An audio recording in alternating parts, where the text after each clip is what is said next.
do something? It makes you do something. Okay.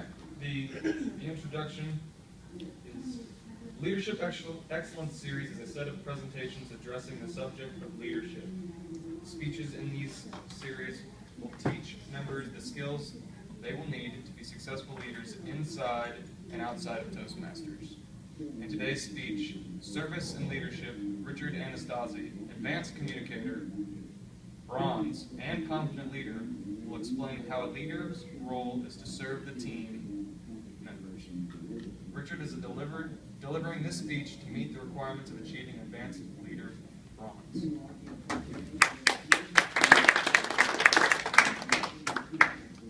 Thank you, Jeffrey. Guests, fellow members, today we are going to learn about leadership and service. I reversed it because the title is Service and Leadership for a reason. Because typically, when we are hearing about leadership, a lot of things come to mind. There's tons of books written on leadership, what the definition of a leader is. And as one person said, it's easier to show what a leader does than actually define leadership. So we're going to attempt to define leadership from the point of view of service. We're going to provide, hopefully, a clear direction on what leaders should be doing. So we're going to be talking about leadership as well as being a leader. And leaders are designed to foster collaboration, motivate achievement. And those are some of the primary roles that we talk about in leadership.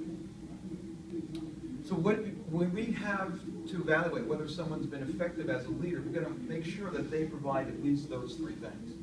Again, clear direction, collaboration, and motivate achievement. Now, one thing I want to draw your attention to with leadership is that often people associate leadership with power. That's true. But what do you think of when you think of power? Denise? The ability to do what you want. Right. And if you think of leadership and power and define power for creation and compassion, the ability to have the freedom to do those two things rather than about control and consumption, which is typically how people use, well, not Wall Street, Madison Avenue is great about exercising power and having us consume as a result of the way they exercise their power. So we want to transform the idea of power about being something where I'm going to make Andy do something. Because you can't make anybody do anything. I mean, you may think you can, but that's just a total myth. So we're going to look at leadership as a way to serve. Because when you have the power, then you have, as Denise says, the freedom to act. But why are you acting? To control, to dominate, or to serve?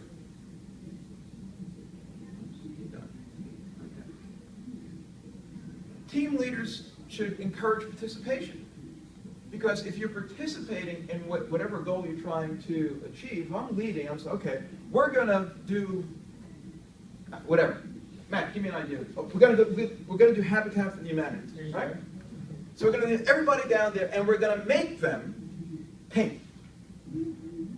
But does Matt really want to? Oh, he didn't want to paint. What do you want to do?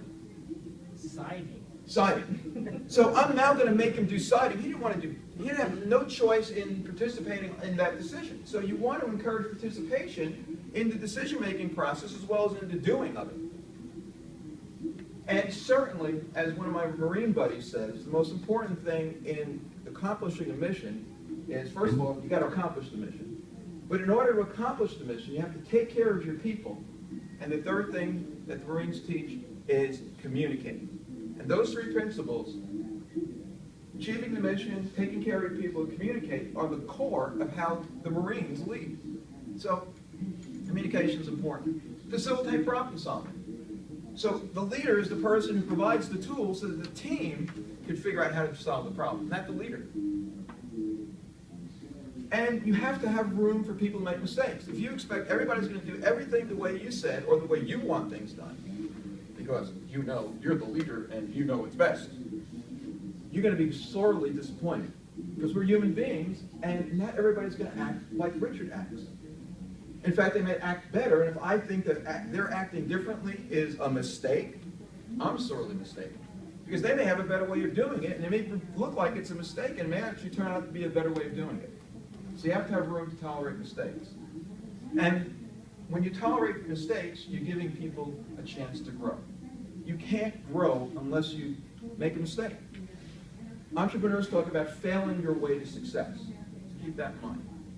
And you have to be persuasive. You can't make someone do something. You may think you can. Now, maybe you have some kind of stick you could wield over someone. If you don't do this, I'm going to...